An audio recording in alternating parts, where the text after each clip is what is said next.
Unit 2 is all about the measurements of economic performance. There's a little box in the top right-hand corner of your notes that has the 3 goals of every country: economic growth, full employment, and price stability. Go ahead and write next to each of those 3 goals what measures each goal, because those are the things that we're going to use to determine how is our economy doing. Where are we in the business cycle? So the first goal, economic growth, what do you think measures economic growth? GDP, specifically real GDP. The next goal, full employment, what measures that? The unemployment rate. And then price stability, what do you think measures that one? We use the inflation rate to see how fast prices are changing, to see if they are stable or not. So those are the 3 goals and the 3 measurement tools that we're going to see to determine how our economy is performing currently and where are we in the business cycle from that information.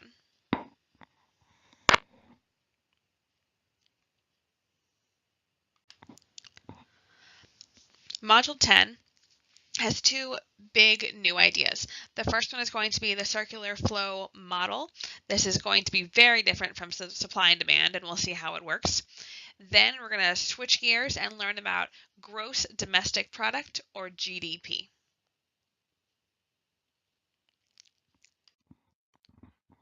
The circular flow diagram is really our first macroeconomic model outside of the business cycle. All of Unit 1, Part 2, supply and demand, that was microeconomic stuff. So these economic indicators are going to be macroeconomic levels. I'm going to tell you right now that there will be a bigger drawing of the circular flow diagram on the next slide. So go ahead and wait to fill in your drawing in your notes until the next slide. Generally speaking, the circular flow diagram shows us national accounts. Accounting is where money is coming in and where money is going out. In this case, we're going to see how the accounting will show different sectors, different departments or areas within our economy. This one is the simple circular flow, and we'll talk about what that means, what makes it simple coming up. But it's going to show how money, goods and services, and factors of production flow in and out of different sectors of the economy. When these goods and money and resources or factors of production are being traded and spread slower, that means we're in a recession. If the flow of income and the flow of goods and services is happening much faster, that tells us that our economy is speeding up and we're in a recovery period. So you can use parts of the circular flow diagram to connect with the business cycle.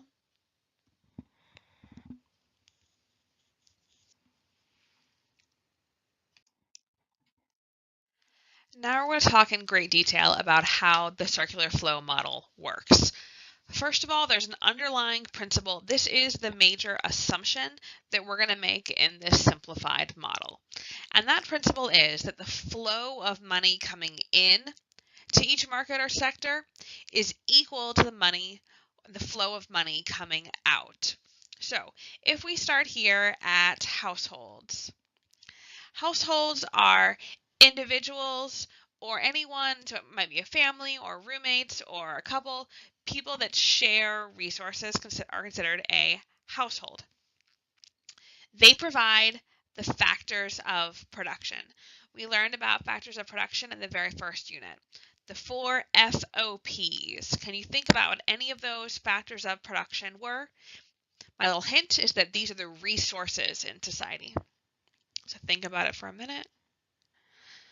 All right, the 4 factors of production are land, labor, capital, and entrepreneurship. They provide these factors of production to the factor markets.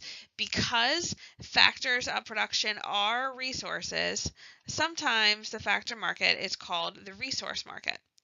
You can call it either one. Resource market. So don't just write resource, it has to be resource market. Okay, so in this case, let's say they're providing land. Maybe a household has land that they can sell. Maybe they want to be landlords. They would give that factor of production to the factor market and they get paid in money. And those things should be equal because the value of the thing that you sell is what you should get paid. Households can sell their labor and they would get paid for their labor. Households might have new ideas and inventions. They could sell their entrepreneurship resource and get paid, or they might have other capital resources, other tools that they could sell and receive money in exchange for. Now, those resource markets or factor markets take those goods and they sell them to firms. Remember, firms is the same thing as businesses. So the businesses buy those resources, those factors from the factor market, and they pay them money. Again, those should be equal. The value of those factors is how much they're going to pay the factor markets. They take those raw materials and they convert those into final products. So the market for goods and services is sometimes called the product market. And again, you can label it either one as long as you have resource market on one and product market on the other. So maybe they have taken some of that raw material, they've made a good, and they're going to sell it to this market. So maybe they're selling it to a distributor, they're selling it to Walmart or Amazon, some sort of market that people will buy the good from, and they're going to get paid for their product with money. And then households, they're going to want to buy those final products, those goods and services, and they will pay those stores, the market for goods and services, with money. So going clockwise, we have this gold or orange color. These are the physical things. The factors of production are being traded at the factor market. The goods and services are being traded at the market for goods and services. Money goes counterclockwise around the circular flow model because all of those physical things are being paid for, bought and sold with money. This is considered a simple and a closed circular flow model. Simple meaning it doesn't involve the government. We're going to see later that governments are involved in terms of tax collection. Some money goes to government with all of those different sales. So they are involved, but we've removed them from here, so it's a simple model. This also is a closed model because there's no international trade depicted on this circular flow model. In the real world, you can sell your resources to other countries and you can buy products from other countries, or a store could buy a final product produced by a firm in another country. But we have pretended that this is an isolated system, so this is a simple and closed circular flow diagram. If you need more time to label the circular flow model, go ahead and pause the video now.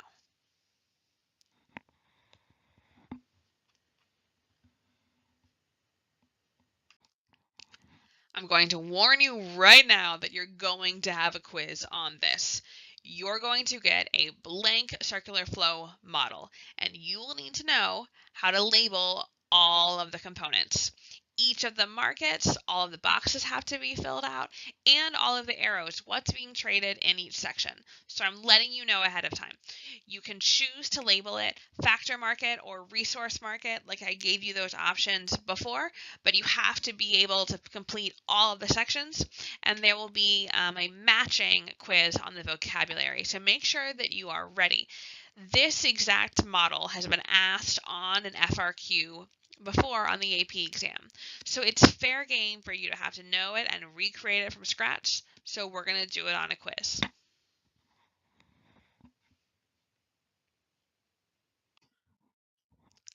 The two major decision makers in a private, simple, closed economy are households and firms. Households, the key idea here is that whoever is included in a household has to share income. So two roommates, for example, who don't have any pooled finances and don't have any income shared would not be considered a household. So these are people that function as one economic unit. It could be one person who is single and they are a household unto themselves, or a group of people, a family that shares income. Both those would be considered a household. The other major category of decision makers are about firms. And remember, firms are businesses. So the households are deciding who they want to sell their factors of production to and for what price. They also are deciding what goods they want to buy from the product market, the market of goods and services, and what price they feel like is a good fit. For the factor market, households are supplying the factors of production. But in the product market, the one for market for goods and services, households are demanding those goods. So they supply to the factor market, they demand from the product market. Firms are the opposite. They are demanding from the factor market. They need all of those resources and those raw materials, and they are supplying those final goods and services to that market, the product market. So each of these two groups has a lot of say on what they think prices should be, but they're operating opposite, where one is supplying at a market, the other group is demanding, and vice versa.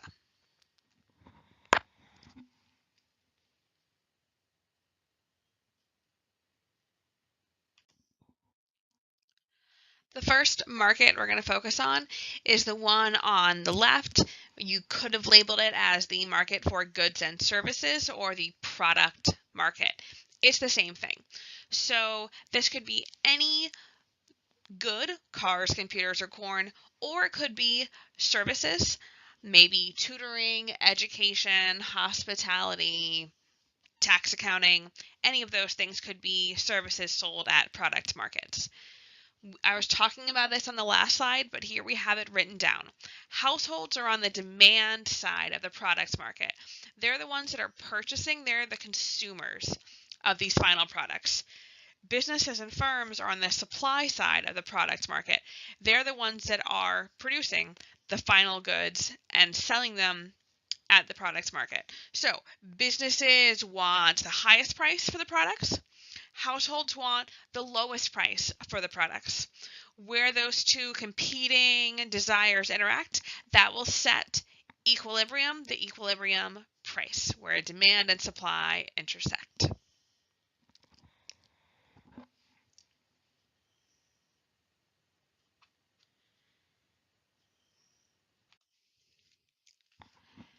The other market in the circular flow is the factor market or the resource market. You can label it either one.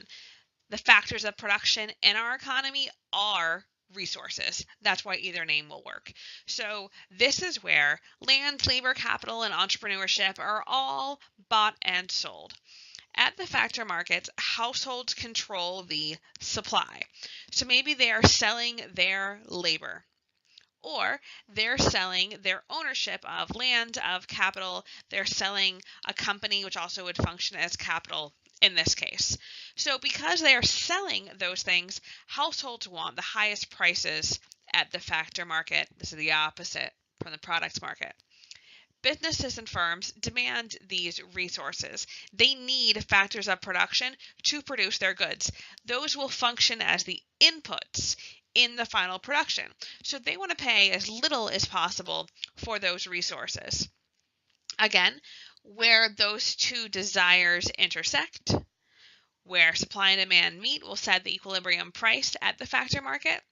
And that factor market money that gets given to households when they sell those things becomes income for the household. So if they've sold their labor, or if they're landlords and selling their land, that transaction, that equilibrium price, gets returned to the households as income.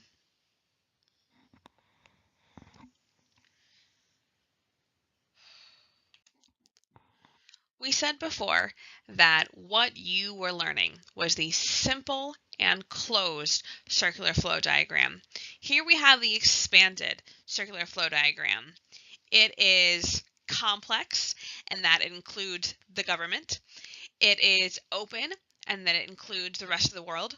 And this one also includes financial markets, things like banks and the stock market. So let's go through. You're not going to have to recreate this on the quiz, but I do want you to understand how these things are intersecting, so we're going to go through this model in detail. Let's start with households. Remember, everything that goes in to any sector has to equal what goes out. So that same assumption, that same underlying principle applies to both the simple and the expanded circular flow diagram. So in this case, when the households are selling their factors of production, what they're getting back would be wages from their labor, profit or interest on any capital or land things that they have to sell, and then rent on land as well. With the money that they gain from that, some of it they're going to send out in private savings, which will end up in financial markets. So maybe they're putting money into their bank accounts, or maybe they're buying stocks or other investments at financial markets. Some of their money they're going to spend at markets for goods and services, the product markets. That's consumer spending. And some of their money they're going to have to give to the government in the form of taxes. Your wages, you have to pay income taxes. If you earn gains from investments, you have to pay capital gains taxes on those as well. So, going from households to taxes to the government, you can see that the government gives back government transfers. That's a new term in this model. Government transfers are things that the government gives without expecting anything in return. This is going to include unemployment, welfare, veterans benefits, things like that. So that's one of the ways that money goes out of the government. The government also can purchase things. They need to buy paper clips and computers and things just for the government to run. So government spending also goes out of the government and goes towards the market for goods and services. So that's how money goes out of the government. Money can come into the government from two places, taxes as we saw, but it also can come in from government borrowing. The government can take out loans from people. If you buy a savings bond, a treasury bond, that comes from financial markets and money goes to the government. The government can also get money from foreign loans, and that's why the rest of the world, you can see there's an arrow from rest of the world all the way to financial markets, because foreign lending, if they're going to loan the government money. The rest of the world can also buy stock, which would give money to financial markets. And the rest of the world can borrow money. Somebody in another country, if they decide to take out a loan from an American bank, they can. Somebody from another country can also buy stock in an American company. So that's money that leaves financial markets and goes to the rest of the world. And then the rest of the world is both selling products to us, exports, and buying products from us, imports. And then I think the last place that we haven't really talked about is firms. So firms are businesses, remember. They need to buy factors of production, so they're going to pay the wages, profit, interest, and rent that ends up becoming income for households. And they're also going to do investment spending. If businesses need to spend money on things for their own development of their business, they're going to need to buy products for their own functioning. So that will be investment spending from businesses. Now, things that they produce will go back to our GDP. And they can also decide if they want to borrow loans, to finance the investment spending, or if they decide to buy stock. That's money that leaves financial markets and goes into firms. So even though this is expanded, it's still a little bit simplified. It's showing you the broad ways that money comes in and out of all the sectors of the economy. Key ideas here. What goes in still equals what goes out, and that the expanded circular flow includes government, the rest of the world, that's foreign transactions, as well as financial markets like banks and the stock market.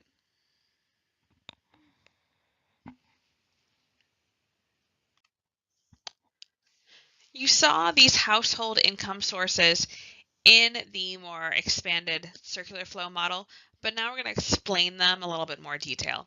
So households can receive income in 5 different sources. The first one is the one that probably comes to mind, wages. When households sell their labor, they will get paid in the form of wages, and that's the most common, the most prevalent household income.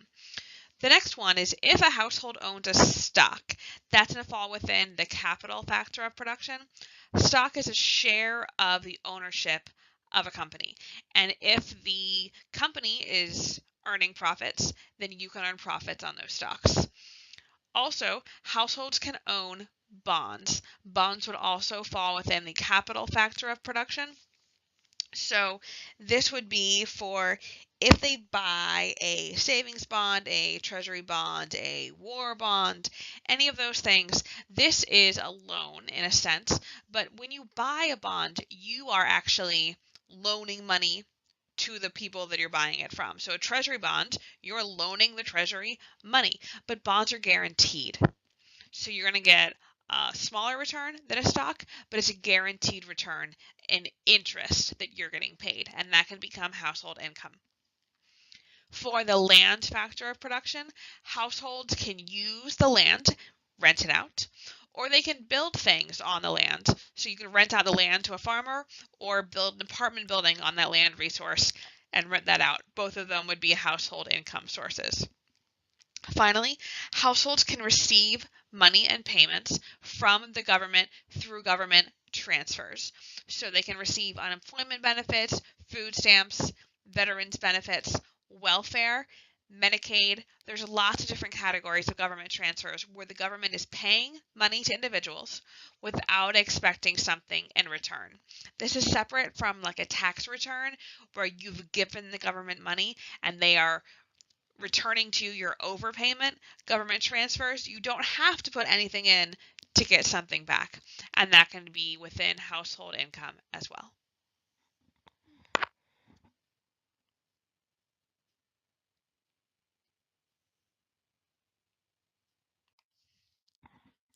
Households can earn income from those 5 sources, and their income goes towards these areas. So the biggest area here is consumer spending. This is any final good or service that households buy from the product markets. That falls within consumer spending. This is going to be a big chunk of GDP later on in Module 10. Households also spend their money on taxes. Don't have a choice. So we have this equation for disposable income. Disposable income is money that households have left over to use as they see fit. So how you get disposable income is you take the total household income that they receive plus government transfers, which are sometimes calculated separately. So all the money that comes in, you subtract taxes. From that, you can either spend the money or save the money. So the disposable income gets broken up into consumer spending and savings by households. With all the money they have left, they spend some, they save some.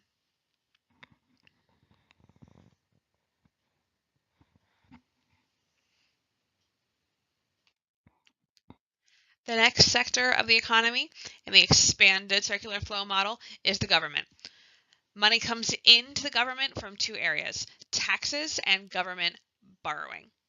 We talked about how government borrowing includes money that they can borrow from their own citizens in the form of U.S. bonds, money they borrow from American banks, and money they borrow from the rest of the world, foreign banks, foreign lending. That's where they get money from. They spend money on government spending. So government spending includes all our different sectors of the economy. We have local governments like Prince William County government, state government, and the federal government. So any of those groups might need to spend money. So the goods that they're spending money on are things like computers, printer paper, pencils for their offices, but also services. So the military, the education, entitlement programs, things like Social Security, those are government services. And then, of course, roads that they're maintaining would be goods that they are looking after, and one of the areas our money goes towards.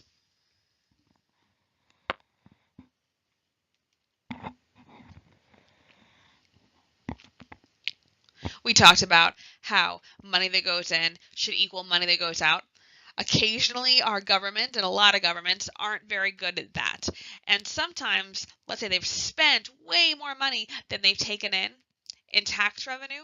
That means they're going to have to borrow more to make up the difference. That will put us into a deficit, but it will keep these two things balanced.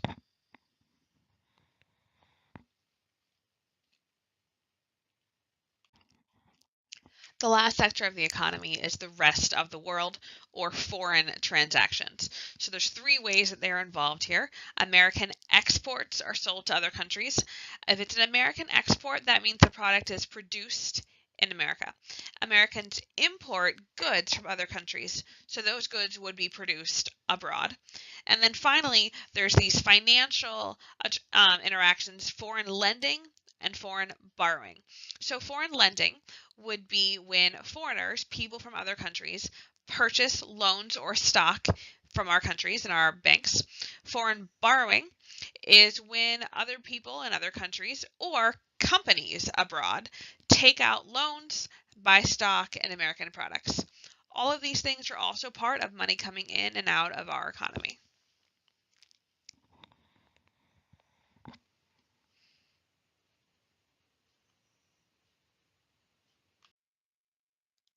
Investment spending was introduced in the simple circular flow diagram, but it can be really complicated for people because when you see the word investment, your gut might tell you that investment means stocks and bonds and things like that. But that's actually not at all what investment spending is. Investment spending, the key ideas is that it's spending by firms or businesses. So if a firm is spending money on the future of their company, that's investment spending. They're investing in their own business. So the AP exam loves to talk about spending on plant and equipment. So that phrase, plant and equipment, we're always talking about investment spending. Plant, we're talking about things like a power plant, a physical plant. This is the building itself. So maybe your business is spending money on a second location, or you're expanding your factory, something like that. That would be plant spending. So again, even plant is, we're not talking about, trees and things like that. So plant is about the buildings of businesses, and equipment is in fact what it sounds like. So buying new machinery or any input that you need to make your product. Also spending money on a change in inventories. That means, let's say you think sales are going to be high in the future. So you spend a lot of money in order to produce extra goods. So you've changed your inventories in the hopes that you're going to sell those products and make a lot of money. But it costs money to make the products. So it still counts as investment spending at the beginning.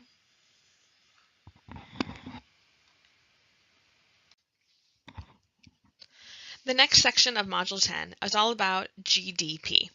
GDP stands for Gross Domestic Product. Gross is the total or overall number.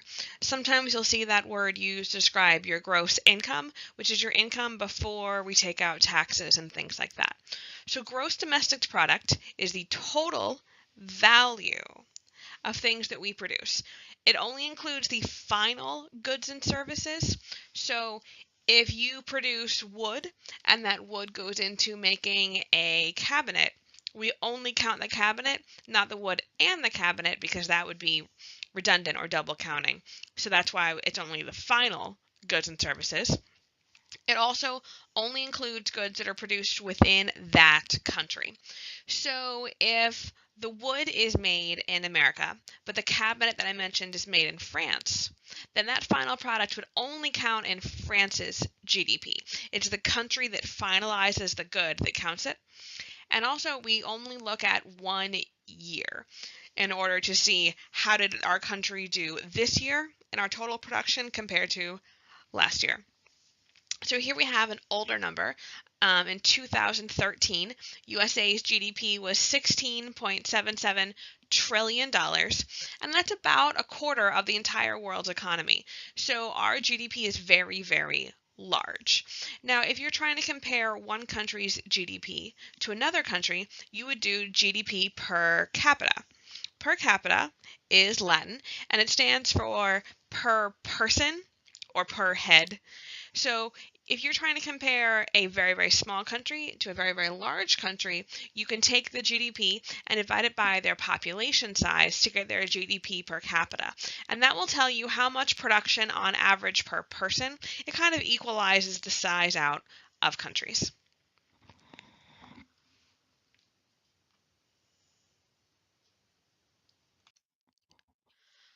GDP can become slightly complicated to calculate because we have to figure out what counts in GDP and what doesn't. So the first thing you saw in the definition is that GDP only includes final goods and services. Final goods and services are things that are sold to the final user or the end user. So when I was mentioning wood and cabinets in that previous slide, the cabinets are the final product. The wood would be the intermediate good. It's the input that goes into the production of that final good. Intermediate goods are only sold to businesses themselves, so that consumers aren't buying these raw materials. Another example that you see here is a sheet of steel versus an automobile. So the sheet of steel would count as an intermediate good. Consumers don't tend to buy large amounts of sheets of steel. But when that is finalized into a car, the car counts. The reason that we don't count intermediate goods is that if you counted the sales price, the value of the sheet of steel, and the value of the car, you're double counting. Because if you're manufacturing cars, those companies are taking all of the resources and they're including those costs into the sales price. So you've already accounted for the sheet of steel in the price of the car. Other examples of intermediate goods, these tend to be major resources: rubber, plastics, glass, aluminum. These could also sometimes be unprocessed types of wheat or bulk produce, things that are going to become, maybe flour, that will become a final product, so aren't a final product yet. It is confusing, though, about what we count and what we don't count. Sometimes there's a gray area. Is a tomato a final good? You're buying it because you want a tomato? Or is a tomato an intermediate good because it's going to go into making a salsa or a spaghetti sauce? There's all kinds of products that use tomatoes as an input, and then it would count as an intermediate good, not a final good. So we do the best we can to do fair and not redundant or duplicate counts of GDPs. So to the best of our ability, we're only going to count the final goods and not the intermediate goods or the inputs.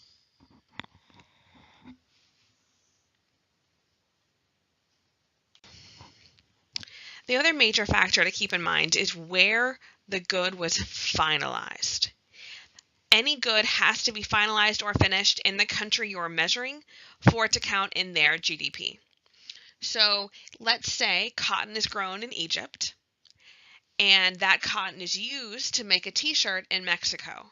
Which country counts it in their GDP? Only Mexico.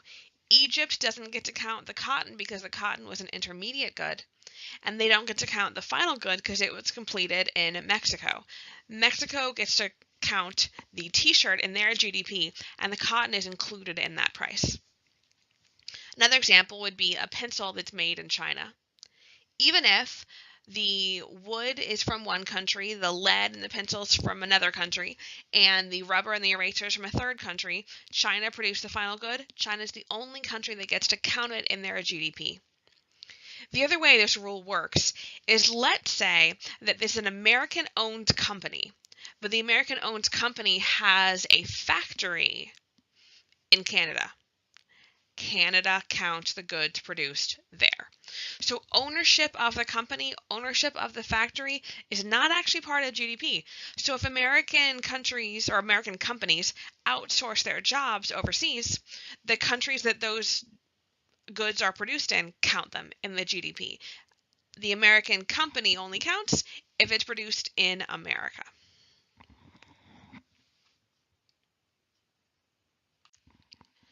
There are three ways to calculate GDP, and all of these three are supposed to give you the exact same answer. Now, there are some situations where there can be some confusion about what counts as a final good versus intermediate good.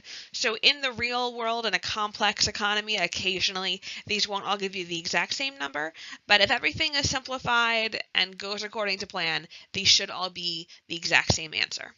So the first method is adding up the total value of final goods and services produced by firms in that country. So all you're doing is looking at all of the goods that they finalized and to see what the sales value is. If you add all those up, you can see the total amount of the gross domestic production with method number one. Method number two is the idea that we already looked at what we produced in number one.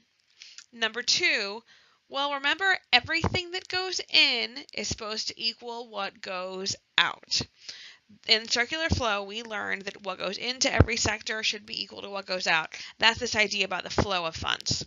So theoretically, the total amount that you produce in a year should be equal to the total amount of spending on those goods in a year. If you produce $1 million worth of stuff, it should cost $1 million to purchase all of those things. Now here's that word aggregate. I want us to remember that word because it's been a little bit since we've seen it. Aggregate means overall or total. So when you're adding up all the different types of spending in the economy, that's going to give you the aggregate spending. So the first type of spending we have is consumer spending. This is shortened as just a big C for consumer spending. Simple enough. The next, and that's spending by households and the economy. We add to that investment spending. Investment spending is spending by what group? Businesses or firms. Remember, investment spending is spending by businesses. It's not spending on stocks and investments like that. Government spending, big G, is exactly what you think it is. This is spending by state, local, and federal governments. And then finally, we add exports. This is abbreviated just to X. Exports is money that other countries spend on American products. And then imports is money that we spend on their products. We obviously can't simplify imports to I because I is already used in investment spending. And in macroeconomics, there's very specific abbreviations for different things, and they don't change. If I is taken, it's taken, and you can't use it for any other category of things. When we learn about income later on this year, income is actually a Y because I is already taken. So just keep in mind that any abbreviation that I show you is the appropriate one to use. Don't abbreviate things how you see fit. That'll get you into trouble. Now that said, occasionally people will simplify imports to an M. I have seen that before, but it's never, ever, ever an I. Now the next question here is why are imports subtracted? Everything else is added. C plus I plus G plus X minus IM. Well, the reason is if we are importing goods, what country is getting paid? Are we getting paid or is another country getting paid? Another country is. We're importing things from other countries. The money is going out of our economy. That's why it's subtracted. Clearly, those are not going to be domestically produced goods because imports are made in other countries. So it's going to count in their GDP, not in our own. And you have to subtract money that's spent on other country stuff to figure out the value of what was actually produced in your country.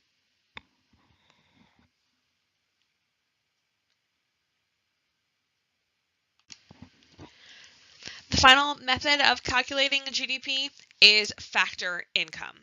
We remember from circular flow that factor income, remember households sell their factors of production at the factor market, and firms purchase those things. So all the value of the resources in the economy, that money becomes income for households. And because what comes in is equal to what goes out, the value of all the final products produced that are sold to the product market should be equal to the value of all the household income households receive. Now you might say, well, wait a minute, aren't companies getting profits? They're not going to take all of their money and just pay their workers. That's true. But what if those households have stocks in that company? Now they're going to get a percentage of that profit. So it is true in a simplified economy that the total factor income earned by households will equal our GDP, and that's why this is a third way of measuring it.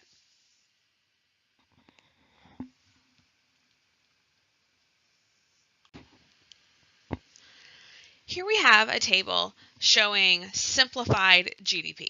I want you to see that there's three different totals. We have 21,500, the total of these, which is 21,500, and the total of these three, which is 21,500. So there's three different ways to calculate, but all of them gave us the same number, and that's how GDP is supposed to work. So what I'd like you to do is look at your notes, look at those three ways to calculate GDP, and look at this table. Look at our three possibilities and determine which one fits each of the three methods of calculating GDP.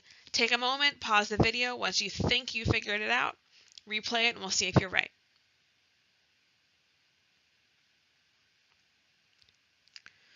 Okay, so the first one says aggregate spending on domestically produced final goods and services. So there's kind of a hint. It tells you aggregate spending in the title there. So this one is the second method, aggregate spending.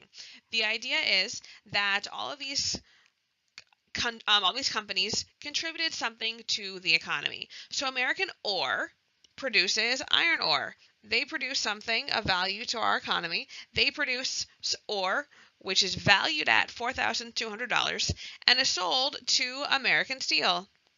American Steel takes that iron ore and converts that into steel, which is valued at $9,000. So all of these things are spending, but the $4,200 of the ore is already included in the $9,000 for the steel.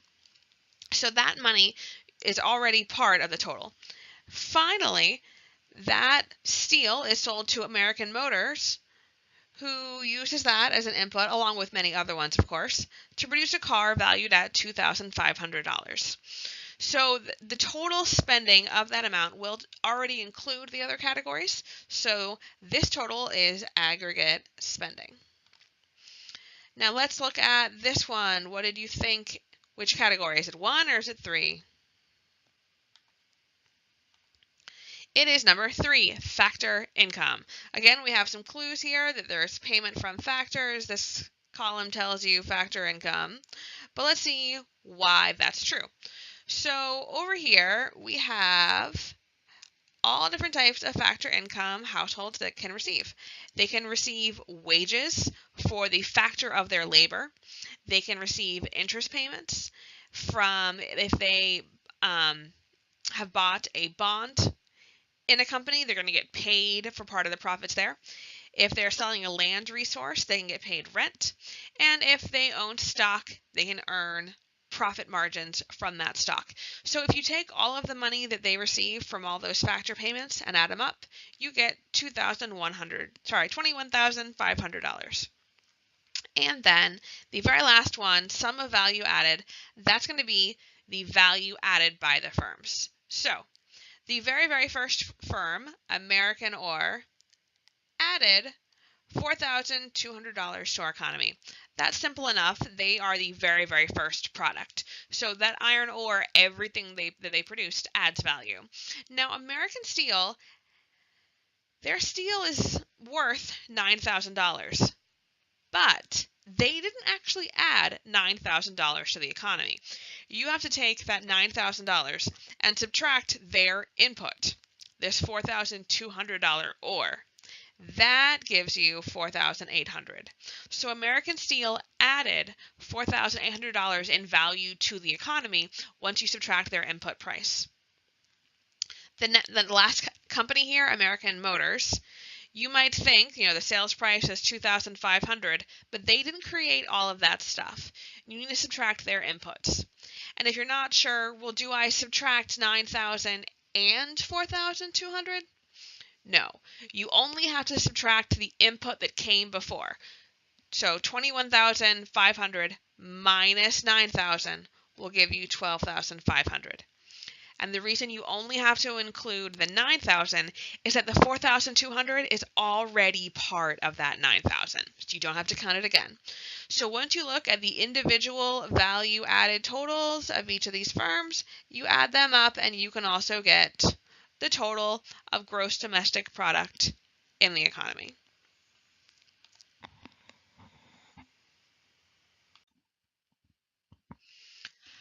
We talked about value added in the previous chart, but here we have the equation written out for you.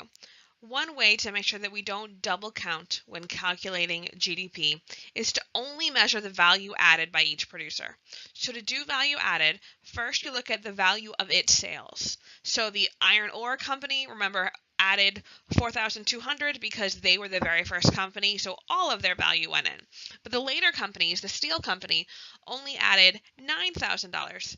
And then you subtract the purchase of inputs. So it's always just the input that came before. So you don't have to go backwards, multiple levels here, because remember, you would be a very silly company if you didn't include the input prices in your sales price of your good. Everybody does that.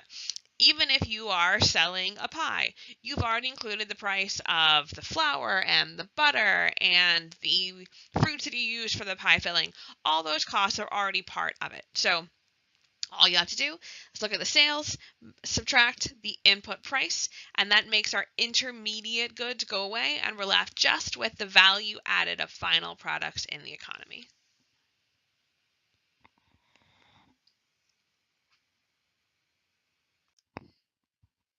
Let's practice again how to calculate value added. So here we have the process of tomatoes going from the tomato grower to the store for final sale. So the very first transaction, we have 1 pound of tomatoes that are transferred from the grower, the farm, to the processing plant. So in this case, 50 cents is the value added because they are the very first step. They have no input costs to subtract, so they contribute all of it. Now the ketchup, the value, the cost, the sales price is $1.50. So the bottle of ketchup that is sold from maybe Heinz to Kroger is $1.50. So here we take $1.50 and we subtract their input cost, 50 cents, to get, well, how much did they add? They added $1 to the economy. And then Kroger sells that ketchup to consumer for the price of $3. So how much did they add to the economy? You take the $3 and you subtract the price of their input, which is $1.50. So don't subtract $1. You're not subtracting the value they added. You're subtracting the price of their input. So 3 minus 150 equals $1.50 is how much that they added to the economy. So the total money, if you added all the steps, 50 cents plus $1.50 plus $3 equals $5. But is that the same as the value added? Let's add up the value added. 50 cents plus $1 plus $1.50 equals $3. So if you added up each of the steps and thought the total money spent is the value added, you double counted. And that shows you how double counting can give you an inaccurate and an artificially inflated GDP.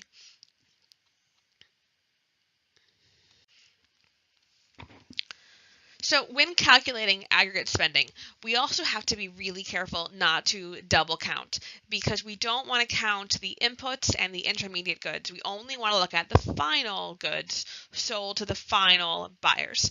This slide is saying that the final buyers can be a diverse group of people. Consumers can be the final buyers, the governments, investment spending, businesses that are spending money on their own businesses, or foreign buyers. Any of those people can be that final end user. Now, looking at part of the table from before, American Ore sold their ore for $4,200. But is the ore a final good? No. Technically, the ore is an input.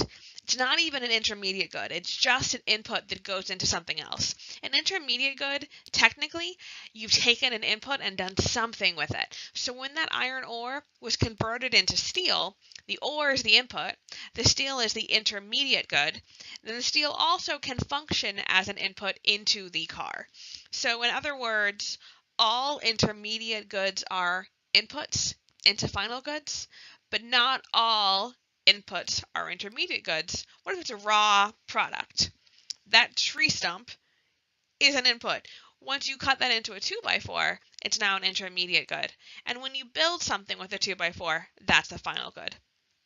If we double counted, if we added up 4,200 plus 9,000 plus 21,500, we would get $34,700, and that is an overly inflated view of our GDP. If we look at only the final product, that $2,500 is the actual final value that we need to measure.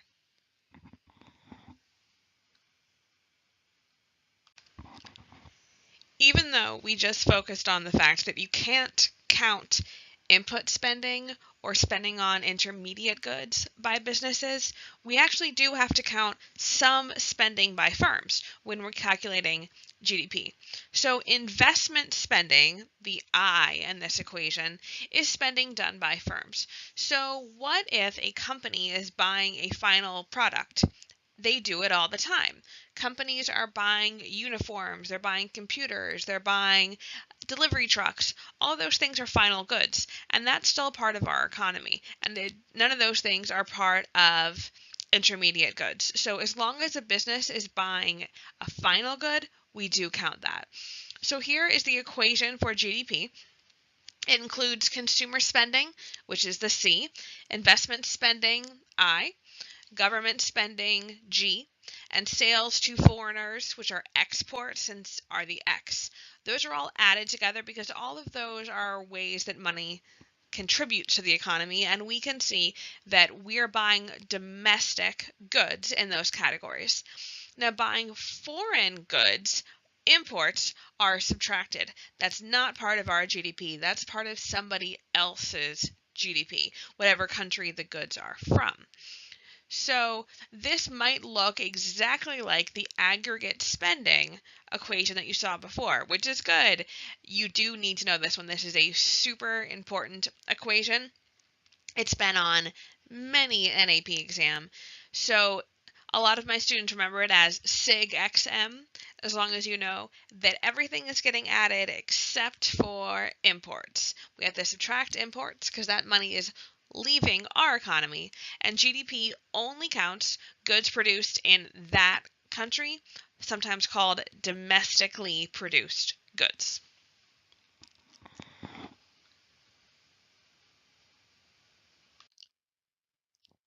Since there are multiple ways to add up different parts of the economy to get GDP, we see two of those here. The one on the left is value added. So this is adding it by different sectors of the economy. So we can see the value added to the economy by the government at the top, the value added by households, and then the value added by businesses or firms. So those are the sectors of our economy. If you add them up together, that should give you the exact same GDP total as the column on the right, which is adding up GDP through aggregate spending. Remember, aggregate means overall. So what's our equation for GDP? It's C, so we have consumer spending in blue, plus I, investment spending, plus G, government spending, plus exports minus imports. You see that down here at the bottom. Now, the exports minus imports part is sometimes grouped together and called net exports, because exports minus imports will give you the net total of international trade. If your country is buying more from the world than the world is buying from it, that means the imports are larger than the exports, then you're going to have a negative net exports. In America, that's true. So this column is showing us an example of American GDP. Our net exports are negative. We always buy more from other countries than they buy from us. We also have consumer spending as the biggest sector of our economy. That's the biggest type. Now, it's okay that net export is underneath zero because it's a negative number, but when you put all the pieces together, they add up on the same plane. They're at the same height. They're going to give you the same information.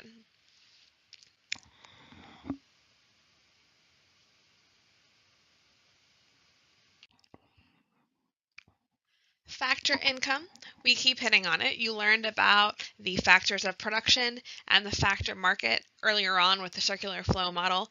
So factor income is another way to figure out GDP because remember, the value of all the goods that are produced in the economy are supposed to get translated into income for households. The value of things that are produced, somebody's going to get paid. Even if it's the CEO's family, he has a household or she has a household, and that becomes factor income. So this includes wages from labor, that is one of the factors of production, interest from bonds, capital would be the factor of production there. Rent earned from leasing to firms, that is a land resource.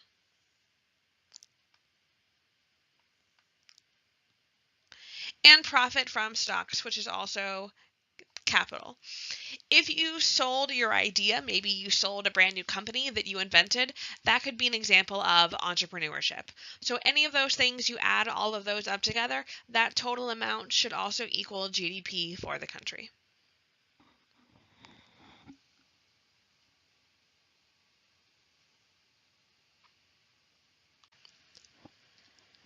Since this entire second half of Module 10 is focusing on GDP, I wanted to make a table for you to see all the things that are included that do count in GDP and all the things that don't. We are going to have some graded practice on this, but this is something to study.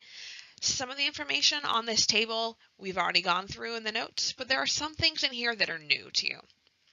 I'll try to star those when we get to them. Okay, so the first thing that is included are final goods and services. I think we know that one. We've hit that one hard. Final goods count, intermediate goods, and inputs don't.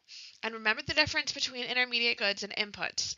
An input is anything that goes into making a product. So intermediate goods can also be inputs.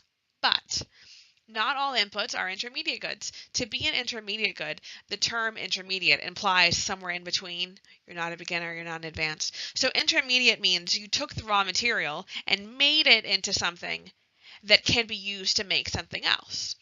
So processing sand into glass or concrete or something like that, that would be the intermediate good. And then what you do with the glass or the concrete becomes the final good.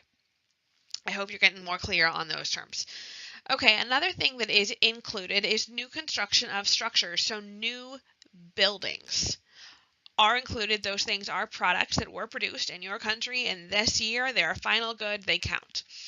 It has to be produced in the given year. So let's say you're looking at the 2015 GDP. A car that is produced in 2015 counts in the 2015 GDP. A 2014 model that's sold used doesn't count. Just like used textbooks when you go to college, there are going to be lots of used textbooks people are reselling. Those textbooks did count the year they were produced, assuming they were produced in America. But they're not going to count every single time the used thing changes hands because that would be double counting. All right, also included, we have investment spending. That's spending by businesses. I hope you're getting that. Investment spending, they tend to spend money on physical capital, a second location, something that they're going to need, a factory for their company, or changes to inventory. So maybe they're spending a lot of money producing a lot of goods that they're planning to sell. That would be investment spending and a change of their inventory. Now here we have something brand new that we have not talked about at all. So something that doesn't count that you do need to know are financial transactions. So money changing hands doesn't count. So you can buy a stock, you can buy a bond, and people get paid based on these things. But the problem is, if you issue a stock or a bond, you didn't actually create something. The economy didn't actually produce anything. And that's why it doesn't count. So those sales back and forth don't count. Also, the government giving you money for Social Security, welfare, unemployment, food stamps, those are all government transfers. Those are financial transactions such as money changing hands. Nothing was produced, so it doesn't count in GDP. So that's a new one. Make sure that you highlight it or star it, make a note. Then we have goods produced domestically. Remember, domestic is at home, so that's your home country. Goods produced in your country count in your GDP. Foreign produced goods or services, even if the inputs came from America, if it's finalized in another country, we don't include it in our GDP. So I hope these things are starting to make sense in terms of what counts and what doesn't count in calculating GDP.